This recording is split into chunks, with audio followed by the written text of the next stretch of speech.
વરસાદ વરસતા ધરતીપુત્રોમાં ખુશી જોવા મળી રહી છે, તો બીજી બાજુ વરસાદી પાણીના ભરાવાથી બીમારીમાં લોકો સપડાઈ રહ્યા છે. સામાન્ય કહેવાતી શરદી, ખાંસી અને ડાયરિયા જેવો બીમારીમાં લોકો ઝડપાઈ રહ્યા છે, જેથી હોસ્પિટલોમાં દર્દીઓમાં વધારો જોવા મળી રહ્યો છે, જે પાછળ વહીવટી તંત્રની સાથે સાથે સ્વચ્છતા પ્રત્યેની લોકોમાં જાગૃતિનો રહેલો અભાવ કારણભૂત છે. ભરૂચ જિલ્લાના લોકો માટે આશીર્વાદરૂપ સિવિલ હોસ્પિટલ ખાતે છેલ્લા 1.5 માસમાં 450થી વધુ ડાયરિયાના દર્દીઓ સારવાર માટે આવ્યા હોવાનું સિવિલ સર્જન ડોક્ટર ઔદર્યએ જણાવ્યું હતું. તેઓએ ડાયરિયા જેવી સામાન્ય લગતી બીમારીથી બચવા માટે સ્વચ્છતા જાળવવા સહિતના સૂચનો કરી તેનો અમલ કરવા પ્રજાજનોને અનુરોધ કર્યો હતો. ચોમાસા દરમિયાન પ્રજાજનો પણ સતર્કતા દાખવે તો નાની બીમારીઓ તેમજ મોટી બીમારીઓથી બચી શકાય તે નક્કી છે. અત્રેની સિવિલ હોસ્પિટલ ભરૂચમાં છેલ્લા પોણા 2 મહિનામાં આશરે 438 કેસ ડાયરિયાના નોંધાયેલા છે,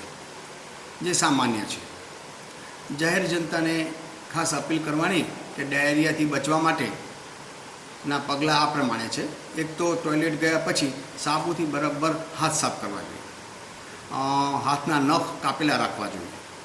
પાણી ઉકળેલું, ચોખ્ખું અથવા ક્લોરીન ટેબ્લેટ નાખેલું વાપરવું જોઈએ. બહારનું ખાવાનું શક્ય હોય ત્યાં સુધી ટાળવું જોઈએ. ઘરે બનાવેલો તાજું અને ગરમ ખોરાક ખાવો જોઈએ. આ બધું પાડશો તો બીમારીથી દૂર રહેશો.